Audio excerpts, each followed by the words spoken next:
دوستو آج ہم سداد کے بارے میں جانیں گے کہ سداد کون تھا، آج کیوں وہ پوری دنیا کے لیے سبب بن گیا۔ دوستو یہ سداد اور اس کی جنت کا واقعہ ہے۔ قوم عاد میں 2 بادشاہ گزرے ہیں جس کے بارے میں اللہ تعالیٰ نے فرمایا ہے کہ ہم نے اس جیسی قوم دوبارہ دنیا میں نہیں پیدا کی۔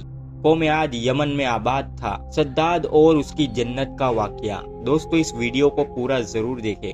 تاریخ بیان کرنے والوں نے اکثر علماء کرام نے حضرت ہود علیہ السلام کے بعد شداد کا بیان کیا ہے۔ ان کی موجودگی میں یہ واقعہ بیان کیا گیا ہے تاکہ ایمان والے سے سن کر سبق حاصل کر سکے اور اللہ کی قدرتوں کا نظارہ دیکھنے سے لوگوں کو نصیحت ہو۔ عاد قوم میں شدید اور شداد 2 بھائی تھے۔ یہ دولت والے، عزت والے اور بادشاہ تھے۔ شام ملک میں ان کا مقابلہ تھا۔ دن رات حکومت کرنا ہی ان کا کام تھا۔ شدید اور اس کے لوگ اگرچہ شرک کی حالت میں جیتے تھے لیکن وہ بڑا انصاف والا تھا۔ اس کے انصاف سے شیر اور بکری ایک جگہ پانی پیتے تھے۔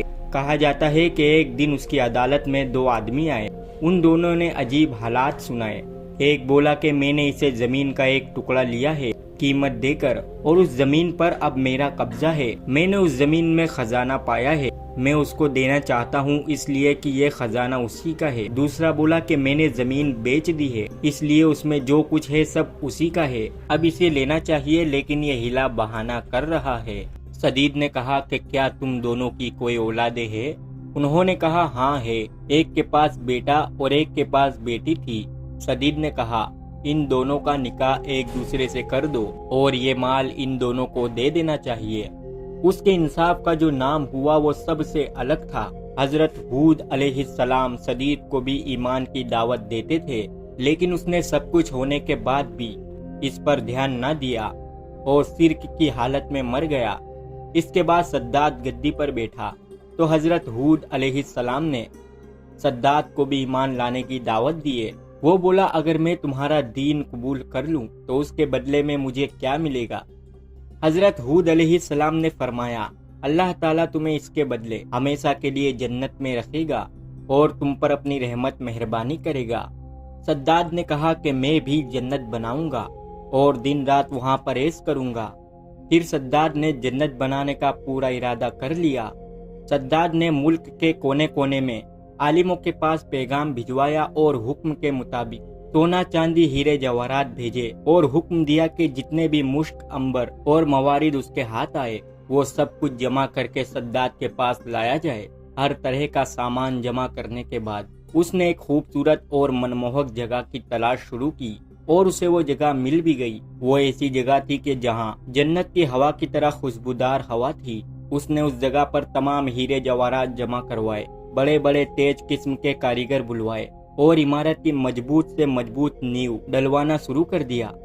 اس کی دیواروں کی لمبائی لوگوں کی سوچ سے بھی زیادہ اونچی تھی اور چوڑائی اس کے کاریگروں کے حساب سے اس وقت کی سب سے چوڑی تھی۔ دیواریں آسمانوں کو چھوتی اور اس کی چمک دمک چاند سورج سے بھی زیادہ تھی۔ حالانکہ ایسا نہیں تھا لیکن جب سے دنیا قائم ہوئی ایسا مکان کہیں نہیں بنا۔ دیواریں اس کی سونے چاندی اور اینٹوں سے بنائی گئی تھی۔ چھت اس کی سونے کے پتے سے سجائی گئی تھی۔ اس کے ستون خوبصورت بلور سے مضبوط کیے گئے۔ ہر چیز بہترین طریقے سے سجائی گئی۔ وہاں کی نہروں میں ریت کے بجائے انمول موتی بچھائے گئے۔ سداد نے زمین پر مٹی کے بجائے مشک و عنبر بچھوایا۔ سداد کی جنت 12 سالوں کے بعد بنائی گئی۔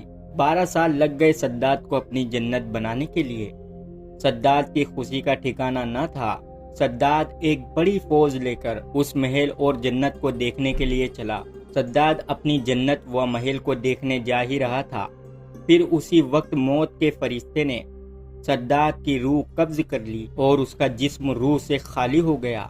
سداد کے مرنے کے بعد وہ عالیشان عمارت اور خوبصورت باغ لوگوں کی نظروں سے غائب ہو گیا۔